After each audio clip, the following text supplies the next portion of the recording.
आज की बात वर्तमान मुद्दों के साथ देखिए जयदेव पटेल के साथ शनिवार रात 11 बजे और रविवार सुबह 11 बजे सिर्फ नंबर 1 इंडिया न्यूज पर।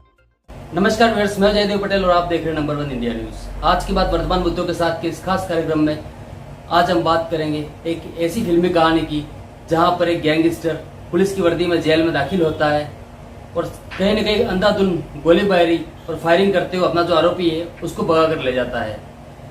ये घटना सुनने में बिल्कुल फिल्मी है, लेकिन ऐसा ही एक इंसिडेंट हुआ था नाभा जेल पंजाब में 27 नवंबर 2016 में, जहां पर आरोपी रमनजीत सिंह रोमी द्वारा इस घटना को अंजाम दिया गया, जिसको लेकर पंजाब पुलिस ने त्वरित एक्शन लेते हुए एक टीम का गठित किया गया और कहीं के इन्वेस्टिगेशन करते हुए अब उसको हांगकांग से गिरफ्तार कर लिया गया है। आखिर इस पूरे ऑपरेशन को किस तरीके से अंजाम दिया पंजाब पुलिस ने, क्या कुछ चुनौतियां उनके सामने रही, इन्हें तमाम मुद्दों पर बात करने के लिए हमारे साथ खास मेहमान है इस टीम को हेड करने वाले अतिरिक्त पुलिस महानिरीक्षक AIGP गुरमीत सिंह चौहान। गुरमीत सिंह जी, आपका बहुत बहुत स्वागत है आज हमारे प्रोग्राम में। थैंक यू जी। गुरमीत सिंह जी, आपसे मेरा पहला सवाल है कि रमनजीत सिंह रोमी जो आरोपी है उसको हांगकांग से आपने जो गिरफ्तार किया, जो कहानी फिल्मी स्टाइल में उसकी तरफ से बनाई गई थी उसको कहीं ना कहीं फिल्मी स्टाइल में आप लोगों की तरफ से कार्रवाई करते हुए गिरफ्तार भी किया गया है। आखिर किस तरीके से आपने इस पूरे ऑपरेशन को अंजाम दिया गया? जैसे कि आप सबको पता है 2016 नवंबर में एक नाभा मैक्सिमम सिक्योरिटी जेल में से 6 कैदी भागने में सफल हो गए थे। उनको उनकी सपोर्ट करने के लिए कोई तकरीबन 15-16 आदमी बाहर से आए और एक कार में जो है कि पुलिस की यूनिफॉर्म में एक मुजरिम को जैसे बैठा के लेके आते हैं, पुलिस यूनिफॉर्म में आए और बाहर वाले जो गेट से एक्सेस गेन कर लिया। तो उसके बाद जैसे ही वो गाड़ी अंदर आने दी तो दूसरे साथियों ने वो गेट पे जितने भी संतरी वगैरह थे उनको हमला कर दिया, कब्जा कर लिया और आगे जाके जो 6 लोग अंदर से जेल में से जेल की जोड़ी में पहले से ही इंतजार कर रहे थे, तो वो भागने में कामयाब हो गए थे। तो 27 की ये इंसिडेंट है सुबह, और जैसे हमने पहली अरेस्ट जो है अपनी उत्तर प्रदेश पुलिस की मदद से जो main accused one of the accused जो बाहर से अटैक किया था, बलविंदर बिंदा नाम का शख्स को शाम को गिरफ्तार कर लिया था। तो उसकी पूछताछ से पता चला कि ये एक मेन नंबर था और एक शख्स था जो बाहर से सारा कंट्रोल कर रहा था और उसका नाम था रमनजीत रोमी। तो उसके बाद फिर हमने साइमल्टेनियसली बाकी सारे ऑपरेशंस किए और जो दूसरे अक्यूज्ड भागे थे इन्वेस्टिगेशन के दौरान अलग अलग जगह से पकड़े गए। तो उन सब की इंटरोगेशन में एक कॉमन नेम आया जो वो रोमी था, क्योंकि ये सारे लोगों को भगाने में और उसके बाद उनको अपनी अपनी जगह में छुपाने के लिए और लॉजिस्टिक सपोर्ट, हाइडआउट्स प्रोवाइड करना, उनको फंडिंग करना, ये सब काम ये वहां से बैठ के कर रहा था। तो तब से हम इसके पीछे लगे हुए थे। इसके वारंट लिया, जब ये कोर्ट ने प्रोक्लेम डिफेंडर डिक्लेयर कर दिया, फिर इसका हमने इंटरपोल की मदद से रेड कॉर्नर नोटिस जारी करवाया। तो ये 2018 में हांगकांग में किसी और डकैती के केस में वहां पे पकड़ा गया। तब उन्होंने जो हांगकांग अथॉरिटीज हैं उन्होंने हमारे से राब्ता किया और इन्फॉर्म किया कि ऐसे ऐसे करके हमने एक जो आपका वारंट है वो शख्स हमने डिटेन किया है।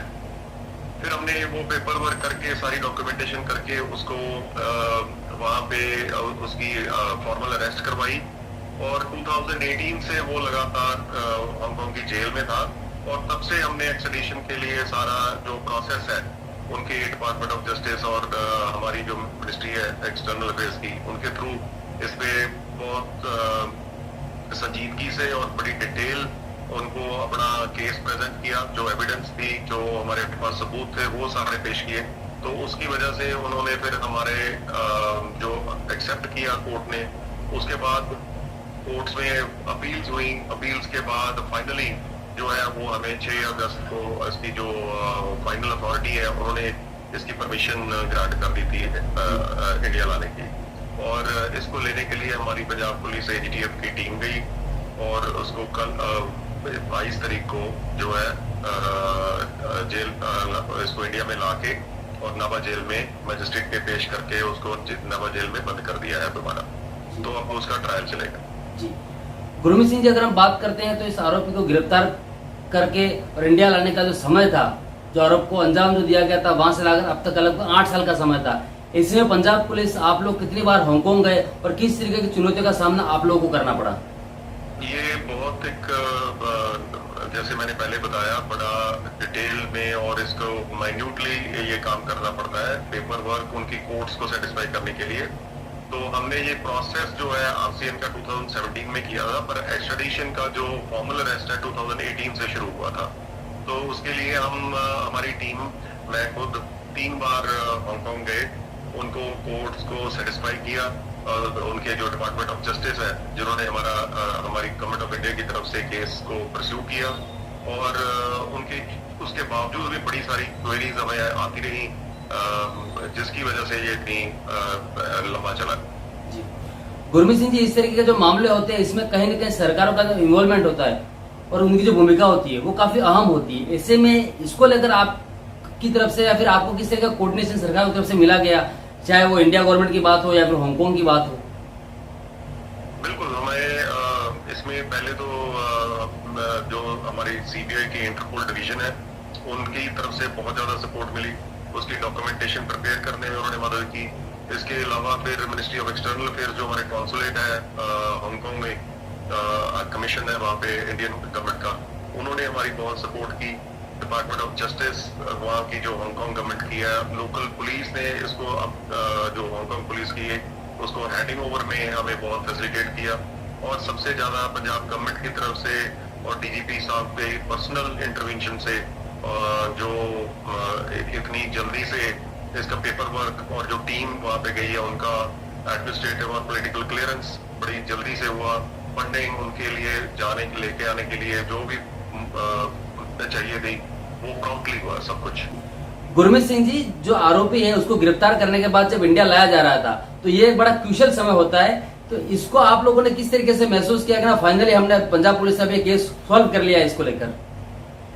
ये ऐसे है कि ये लास्ट मिनट तक, जब तक हम उसको अपनी कस्टडी में लेके इंडियन सॉइल पे नहीं लेके आते हैं, तब तक हर मिनट जो है प्रेशियस होता है। हर डिसीजन जो है वो किसी भी तरफ जा सकता है। इसलिए हमें वहाँ इसके लिए काफी टेंस मोमेंट्स थे, जो जब से उसको हमें हैंडओवर किया, पहले हैंडओवर करने तक और उसको लेके आना, फिर एरोप्लेन में लेके आना, उसकी सिक्योरिटी, उसका ख्याल रखना, तो बड़ी कोऑर्डिनेशन और जो बड़ी डिपार्टमेंट्स इन्वॉल्व होते हैं, Bureau of Civil Aviation Security है, एयरलाइंस है, सब कुछ है। जी गुरमीत सिंह जी, आपसे मेरा एक आखिरी सवाल है कि अब जब रमनजीत सिंह रोमी जो आरोपी है उसको कहीं पंजाब पुलिस ने अपनी कस्टडी में ले लिया है, ऐसे में अब तक की जो इन्वेस्टिगेशन है पंजाब पुलिस की, उसमें किस तरीके के आतंकवादी संगठनों के साथ इसकी संलिप्तता पाई गई है? ये पहले भी हमारे इंफॉर्मेशन इसकी जो इंटरोगेशंस में और during the course of investigation jail break की, उसमें आया था कि इसके लिंक्स हैं जो foreign based Khalistan Liberation Force के जो वहाँ पे हरमीत सिंह पीएचडी होते थे, और हरमिंदर मिंटू जो जेल से भागा था वो भी केएलएफ का चीफ था यहाँ इंडिया का। तो वो ये सब तब से ही इनकी इन्वॉल्वमेंट थी। गुरमीत सिंह जी, आपसे मैं एक कमेंट और लूंगा कि पंजाब पुलिस का ये जो सफल जो ऑपरेशन है, इससे पंजाब पुलिस को आगे आने वाले समय में और कितना मनोबल मिलेगा?